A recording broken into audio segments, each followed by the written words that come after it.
Então, aí a gente vamos comentar agora a respeito do assunto, conforme eu falava, né? Vamos liquidar o que iniciamos ontem, antes de nós entrarmos nos aços e nos ferros, né? Vamos assistir a essas duas videoaulas, são rápidas, não são muito demoradas, para que a gente entenda como esse processo funciona e se dá lá dentro do laboratório. Porque aqui a gente está falando, né, com respeito a esses dois tipos de processo aí de encruamento, né, o a frio e o a quente, né. Basicamente, a diferença entre eles que no processo a frio, né, a gente está ali dentro de um tratamento térmico, né, com uma temperatura que a gente chama até o ponto da recristalização, que foi que nós conversamos ontem, né? Aquele ponto ali que é suficiente para aqueles cristais, para aqueles elementos internos, né, do DNA do nosso material possam se reorganizar, se realocar dentro do material e então, né, criar a sua uniformidade. Isso está muito relacionado à plasticidade aí, né, do material. E no ar quente, né, essa deformação, digamos, né, é quando ocorre aí acima da temperatura de recristalização do material. Ou seja, considera-se um encruamento, né, bem elevado, do qual a inserção, né, em maior proporção, digamos, da temperatura faz-se necessário para que nós possamos ter aí esse processo de recristalização. Só lembrando, o que seria a recristalização do material?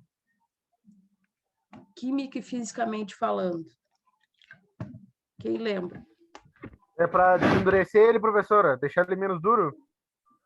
Isso, conforme nós já sabemos, a plasticidade sempre vai estar envolvida, mas esse processo a gente vai sempre ter o link dele, né, de acordo aí com a identidade do material, né? Ou seja, o tipo de material vai nos dizer se essa temperatura acima, né, da recristalização vai ser suficiente ou insuficiente, mostrando aí também a questões como a dureza, né, a ductilidade e a fragilidade, digamos assim, aí dos nossos materiais. Bom, o que nós poderíamos apresentar aí como vantagens deste processo de deformação a quente, por exemplo?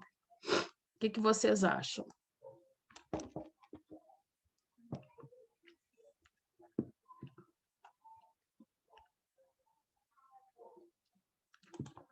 Sempre que a gente insere temperatura em um material, significa que essa temperatura tem lá uma ideia de auxílio, né? Dentro daquilo que a gente está se propondo a obter do material. Um exemplo do cotidiano, né, que até falamos ontem, com respeito aos cortes. Quando temos o disco apropriado, por exemplo, né, o conjunto daquela obra ali, né, o disco apropriado para aquele tipo de material, por exemplo, uma barra de aço, né, um disco de corte-ferro, esses vergalhões de obra, né, verifica-se que a temperatura que dá, né, do efeito corte também auxilia no processo de corte daquele material. Coisa que se fôssemos fazer um trabalho aí manual, o que aconteceria com o fator tempo?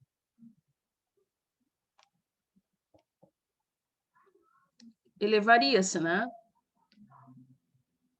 As máquinas têm um efeito mecânico que nos possibilitam atenuar, né, o esforço humano.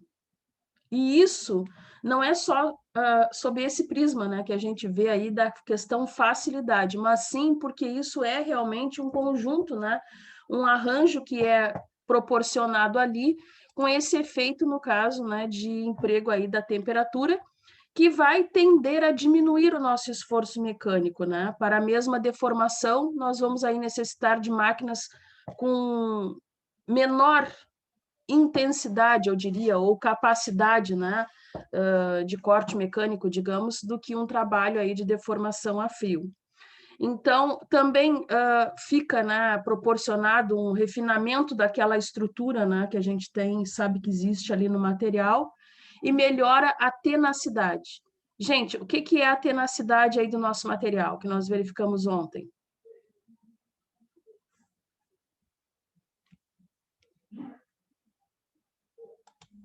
O que seria tenacidade? Plasticidade, professora? Nicolas, estou sem audição por completo. Sim, fala bem mais alto, por favor. A plasticidade? Isso, ligado à plasticidade, né, do nosso material. Então, a tenacidade significa que aquele material ele obteve, né, uma energia e que ele foi ali aos seus ápices, né, de energia num processo de deformação plástica, porém ele não fraturou. Lembram disso? Era aquela capacidade, né, que ele tinha aí de deformar sem fratura. Então, isso está diretamente ligado, comprovando mais uma vez, né, que esses efeitos aqui que nós estamos comentando com respeito aos encruamentos estão muito relacionados, né, aos aspectos, né, de plasticidade, dureza e fragilidade do material. Então, mostrando a importância, né, do tipo de processo que a gente vai ter de endurecimento, né, de encruamento, se é a frio ou quente, porque nós vamos estar mexendo, uma vez da conclusão do processo escolhido, nós vamos estar mexendo numa estrutura íntima, né, no DNA, digamos, do material, que nem eu sempre faço analogia aqui para vocês, que seria aqueles aspectos que, apesar de visualmente, né, estar ok para nós, é relevante falar que talvez internamente esse rearranjo, né, digamos assim, não ficou legal. Bom, nesse processo também, né, de deformação aí a quente, nós podemos ter atenuado, né, ou até mesmo eliminado, em alguns casos, as porosidades. Por quê? Por que isso?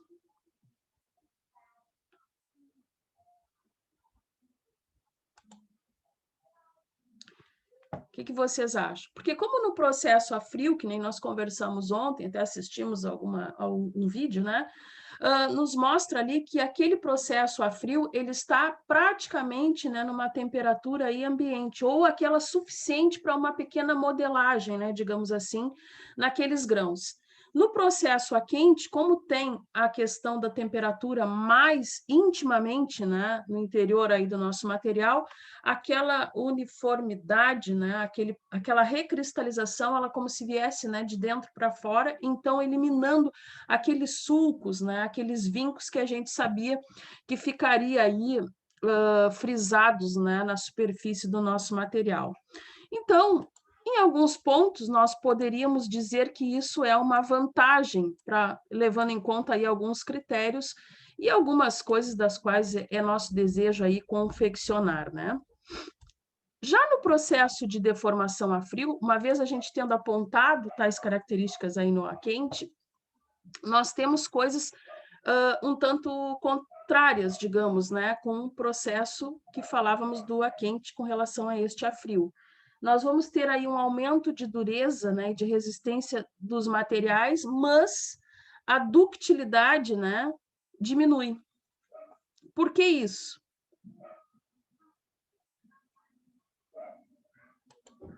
Lembram ontem, quando assistimos o vídeo, né? Foi mostrada ali numa maneira bem simples, dentro daquele laboratório ali mecânico, a ductilidade em um material que nós temos aí no nosso cotidiano, né? Na nossa resistência. O efeito, né, do choque no copo. Então, por exemplo, quando temos lá o copo, né, a gente sabe que esse copo, com relação ao copinho polimérico, né, aquele descartável do cafezinho, né, da água lá, nós temos aí um efeito diferente, né, no que tange aí a resistência desse material. Mas, por exemplo, né, quem tem criança aí, apesar do copo de vidro ser mais resistente, a gente não fornece ele aí para uma criança. Por quê? Pela questão do choque, né? A gente sabe que apesar de uma resistência elevada, né, aí ao toque, até mesmo, né, a questão de caloria, porque deforma bastante, né, sob o efeito aí de temperaturas, nós vimos que ele é altamente frágil, né? Falamos disso também aí com respeito a outros momentos aí, por exemplo, vidraças de edifício, né, que é um conjunto de características e de propriedades físicas que a gente precisa conhecer, né, para que o conjunto seja aí eficiente. Então, por que isso? Porque lá no processo, né, de obtenção daquela característica de material, daquele material em específico, nós verificamos, então, que, apesar aí de um aumento grande, né, do efeito dureza, que é o caso do copo, com relação ao descartável, né, polimérico, a gente tem sim uma resistência elevada, mas ele não é bom para choque, né, seja ele térmico ou aí, né, mecânico mesmo, né, aquele choque proporcionado pela batida. Ontem ele bateu com uma ferramenta, né, no copo, e aí mostrou aquela característica que ele obteve. Permite também obtenção aí de dimensões dentro de tolerâncias estreitas. Isso também pode ser bem comprovado, né, gente? Por quê? Porque no processo a frio, nós temos aquela reorganização dos grãos internos do material numa maneira, assim, limite. Ou seja, algo que dentro de um processo desse encruamento, endurecimento a quente, a temperatura favorece aquele escoamento atômico, né, que a gente verificou ontem. Então, mostrando que uma desvantagem que seria, né, desse processo a frio com relação, melhor dizendo, né, o a quente, seria isso, nós vamos ter essas faixas limites aí, né, de dimensões mais estreitadas, né, quando estivermos tratando do frio com relação ao outro. Mas produz aí um melhor acabamento superficial. Então, eu diria o que para vocês? Significa que o a quente é mais importante ou melhor do que o processo a frio? Sim ou não?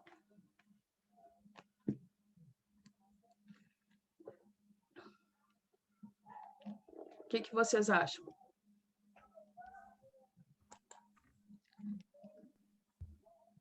É uma questão de melhor ou pior? Eu acho que o a quente é melhor, professora. Olha, eu não diria que ele é o melhor. Também depende para o que tu vai Isso. fazer, né?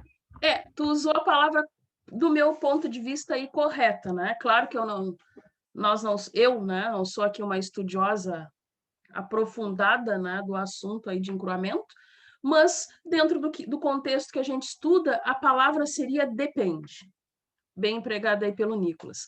Não se trata de que um seja mais eficaz ou menos, porque vejam, dentro das vantagens e das desvantagens, por exemplo, o a-frio nos permite, por incrível que pareça, um melhor acabamento. Mas por que isso? Porque justamente por trabalhar em faixas estreitas, que nem eu falava para vocês, né? Quando a gente delimita isso numa menor faixa, a gente está levando em conta não perder, né, todas as propriedades que a gente estudou físicas aí do material, que acontecem, na verdade, não externamente, né, mas lá no DNA do material. Coisas que, num processo a quente, muitas vezes a gente tem esse escoamento atômico aí perdido, né, e, no entanto, não se torna tão eficaz. Então, né, o termo frisando seria aí depende. Do quê? Da situação, né, que a gente vai estar aí levando em conta, né, do que a gente pretende fazer, do que a gente pretende obter, né? Porque vejam que depois, agora já na próxima aula, nós vamos entrar aí com respeito aos aços, né? Vocês já estudaram isso, acredito, lá em fabricação, e nós vamos aprimorar, né, um pouco mais esse conhecimento já agregado.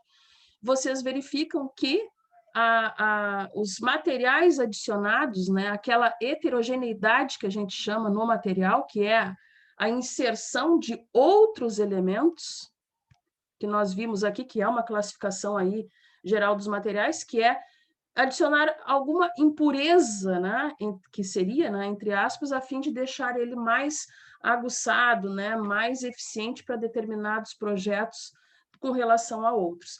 Então, o bom, né, do nosso conhecimento aqui e da gente compreender como eles funcionam, né, no seu interior e saber fazer essas trocas, né, de acordo com que os ensaios nos possibilitam, é justamente isso. deixar o processo redondo, né, para aquilo que a gente deseja de fato. Meninos, eu vou encaminhar um vídeo. Deixe-me abrir aqui. Não, acho que eu vou encaminhar pelo celular, que é mais fácil.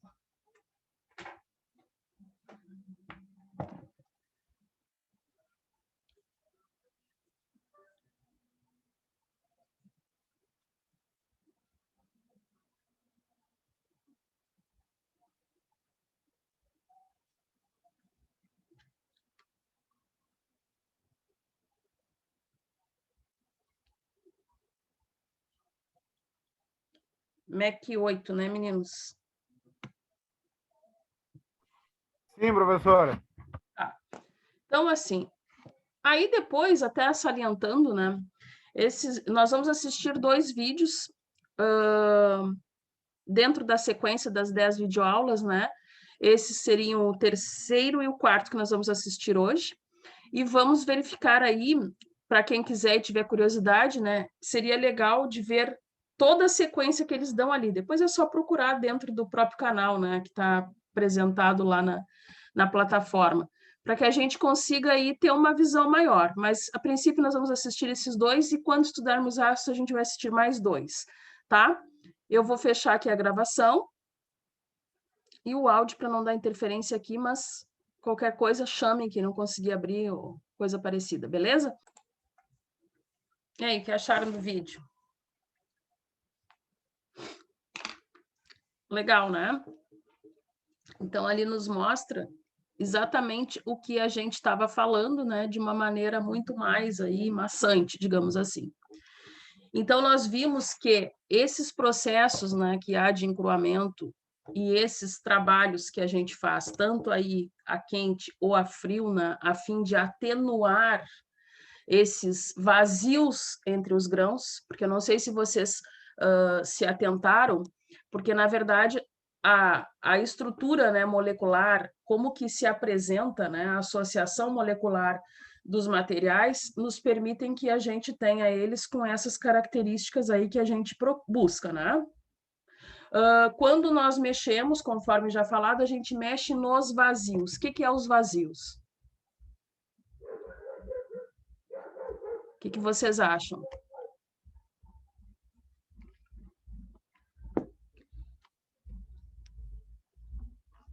E aí?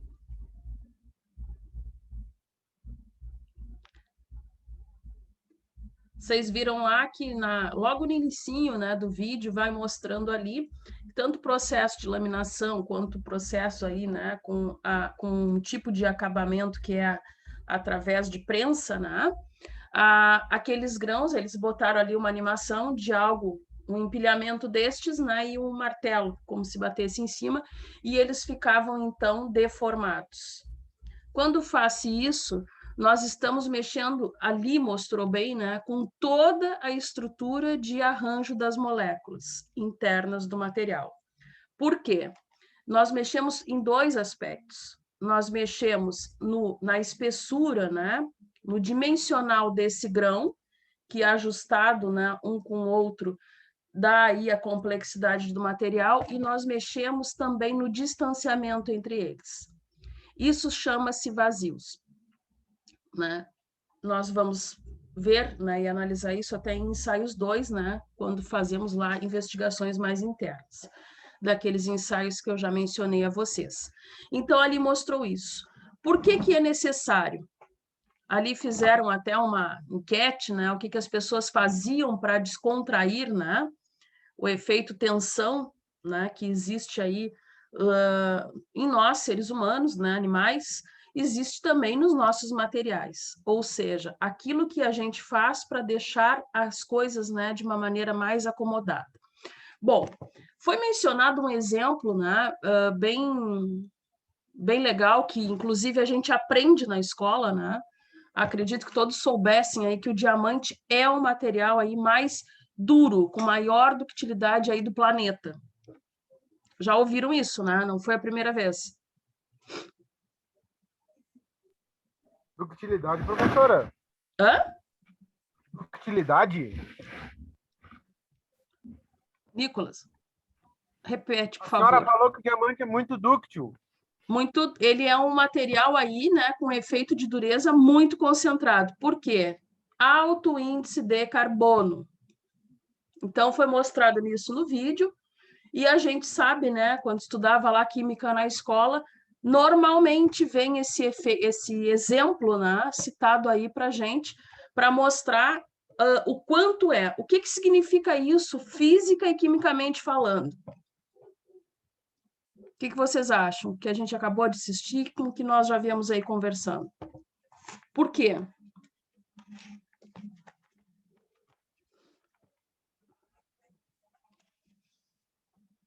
O que acham, gente?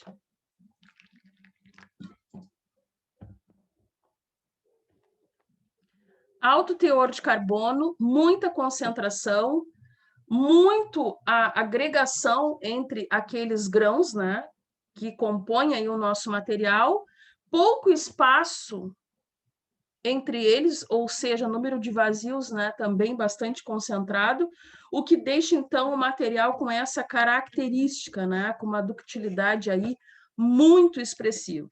Bom, para casos de materiais com alta concentração de carbono, né, diamante e assemelhados, eles falaram ali de um processo, né, de usinagem, ou seja, pós-tratamento, né, do material, este processo para que a gente obtenha aí o fruto, né, do trabalho, digamos, a consolidação, que era a esferoidização.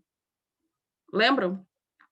Uma aplicação, então, ali para que fosse possível, né, através desse tipo de tratamento, junto, né, com os demais, a gente ter aquela harmonia interna ali, deixando, então, esse material fácil de trabalhar. Por que isso? Professor. Porque sabemos que dureza está... Professor. Alguém falou? Eu, João. Oi, João. Seria... como é que é o nome desse esfera, não sei o quê? Eu não sei o nome direito. Ele seria para diminuir... Também não convém.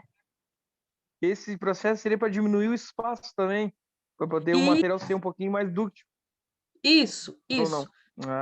Porque o que acontece? A gente precisa ter aquela harmonia, conforme já falamos, aquele espaço, né, que nós temos ali para se unir, isso é um conjunto. A gente tem que ter a preocupação de não deformar o grão, por isso temperatura na medida certa, no entanto que os processos têm o processo ali de recozimento, né? Mas nós temos ali as zonas críticas, né? Que a gente precisa fazer o respeito a essas.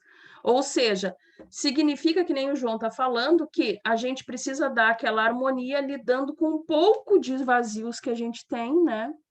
E de acomodação dos grãos.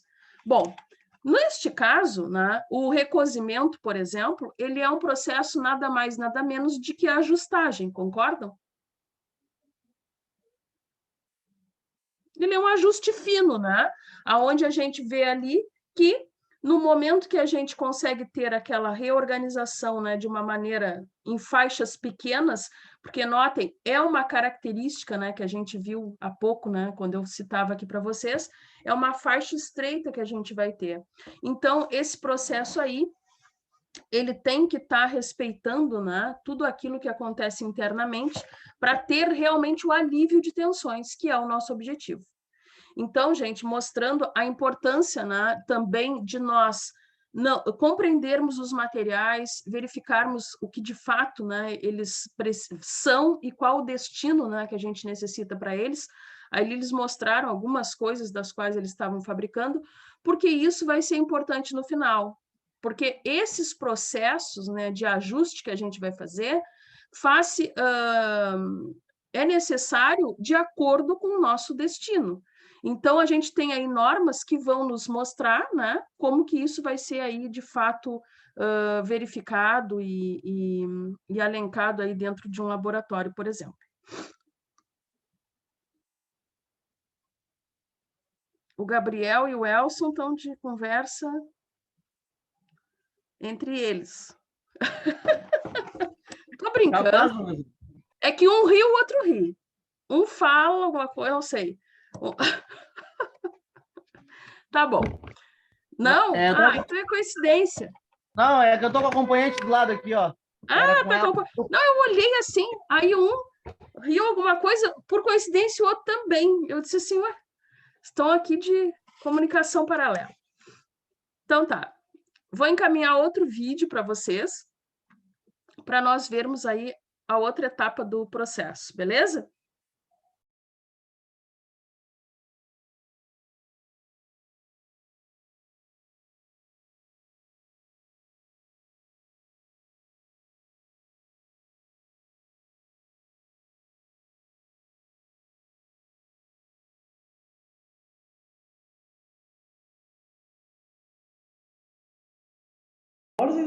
Tá sem áudio, professor. Ah, desculpem. Eu falava aqui no vídeo, né? Nós vimos dentro do que é conveniente, né, para nossa fonte de estudo aqui na nossa disciplina, nós verificamos outros processos, né, deste processo de fabricação dos aços, enfim, que vocês melhor vão estudar ou já devem ter estudado em partes na disciplina de fabricação. Bom, o que cabe a nós a salientar ali? Nos cabe ver, né, compreender o que já estamos aí focados em saber que a condicionante temperatura, né, torna-se muito importante para esses aspectos da nossa escolha, né, no processo da plasticidade com relação à dureza do material. Nessa videoaula, a gente verificou que o objetivo nosso é produzir ferramentas, maquinários, utensílios, enfim, aquilo que estiver aí dentro do nosso processo, da nossa fábrica, né, com alto desempenho.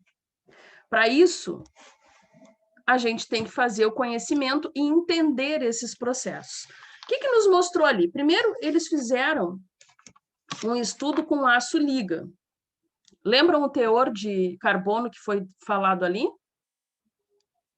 Só para a gente se situar. 0,4 e 0,8. Isso, de 0,4 a 0,8. O que isso significa para nós na prática? De quem nós estamos falando? Do teor de carbono?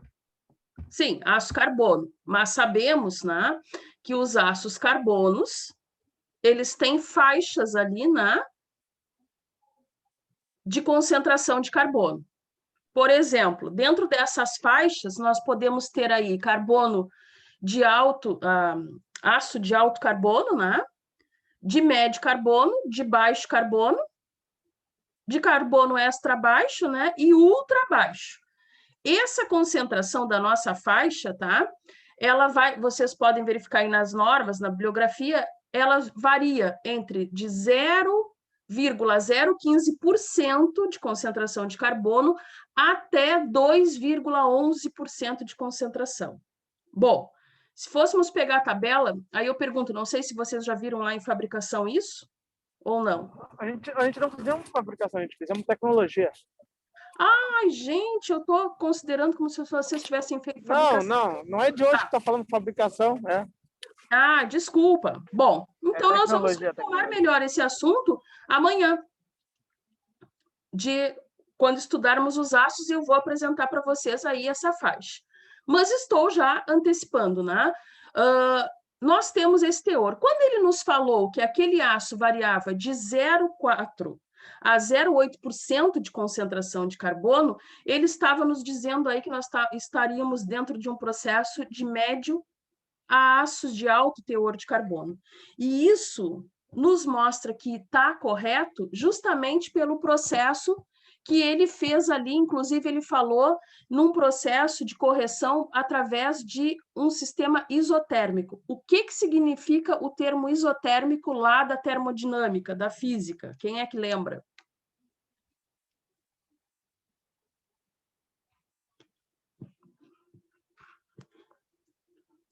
Ninguém lembra. Não? Então, né, quando a gente falava de isotérmica, é um procedimento lá da termodinâmica que a gente está considerando uma situação aí de temperatura, né, constante em um sistema fechado. Ou seja, de que a gente vai garantir que aquele processo, né, ocorra dentro de um controle. sempre em termodinâmica, né? Quando estivermos estruturado em algo fechado, a gente quer um controle. Por que que isso é importante para nós?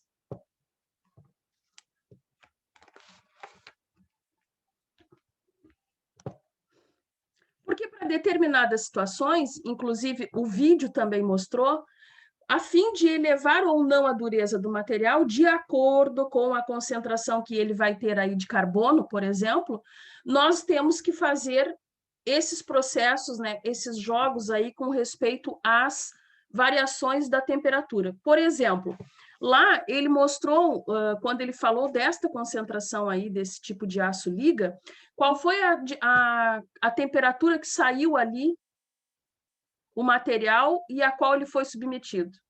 Quem é que lembra? Quando ele foi ali ajustar a têmpera do material a fim de obter maior dureza. Ele menciona 750, 750 a 900. 850 graus Celsius, né? Para 20 graus Celsius. Gente, isso é um processo de resfriamento, eu diria assim, rápido. Porque, inclusive, se vocês estão lembrados, ele frisou, né? Que era momentâneo, ou seja, saía daquele superaquecimento, né? E ia ali para essas temperaturas de 20 graus Celsius. Então, o que acontecia com o material quando era submetido a tal variante, né, de temperatura?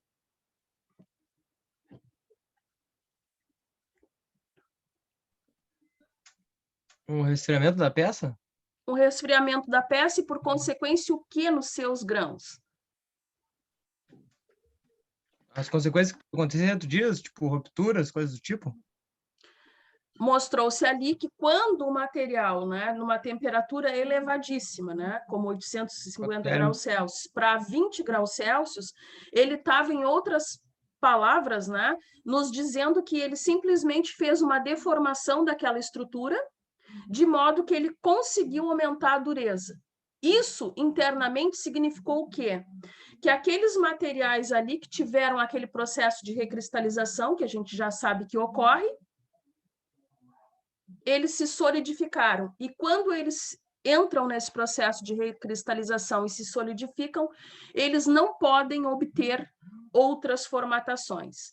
Ali ele citou diversas, né, que eu não gravei, acredito que nem vocês, mostrando, né, as diversas formatações, né, da estrutura ali que poderiam ser obtidas dentro daquele processo.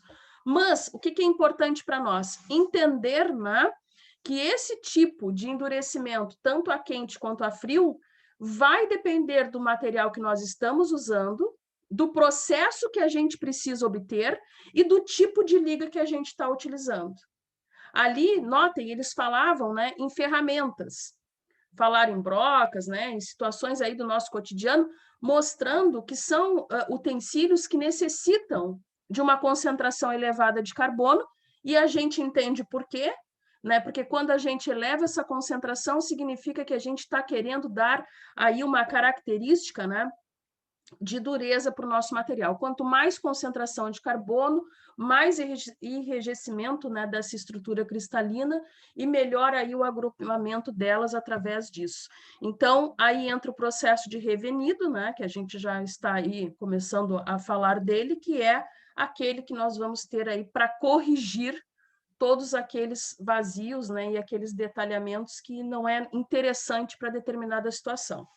Bom, com isso, né, fica fácil a gente afirmar que, por exemplo, para uma broca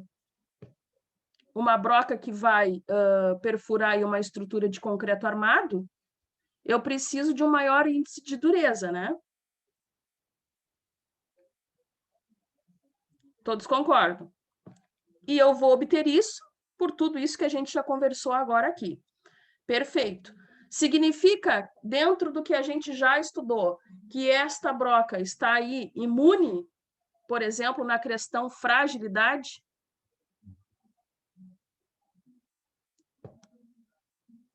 Não, né? Então, aquelas condicionantes aí que a norma, né, e o fabricante vai nos fornecer como garantia desse tipo de material é sob circunstâncias apropriadas. O que eu quero dizer com isso? Se a broca é de vidia, ela vai perfurar estruturas de concreto, não de madeira. Tem que estar ali numa ferramenta apropriada, né? Numa furadeira ali com mandril, né? De acordo às dimensões, e com a perpendicularidade, digamos, à estrutura da qual ela vai ser obtida. Porque senão ela levaria um choque e, por consequência, né, ela quebraria. Se está sendo utilizada na estrutura correta, de maneira correta, perfeito, não acontece nada, está garantido aí, né, a qualidade. Por exemplo, ela poderia romper por outros motivos. Uma broca de madeira tentando ser usada aí numa estrutura de concreto. Poderia romper pelos dois sentidos, né? Tanto pelo choque da inapropriação de uma coisa com outra, quanto do aquecimento, né? Por que a gente tem a certeza e a clareza disso agora? Pelos motivos que a gente acabou de assistir no vídeo, do que acontece ali de modo interno dos nossos materiais, né?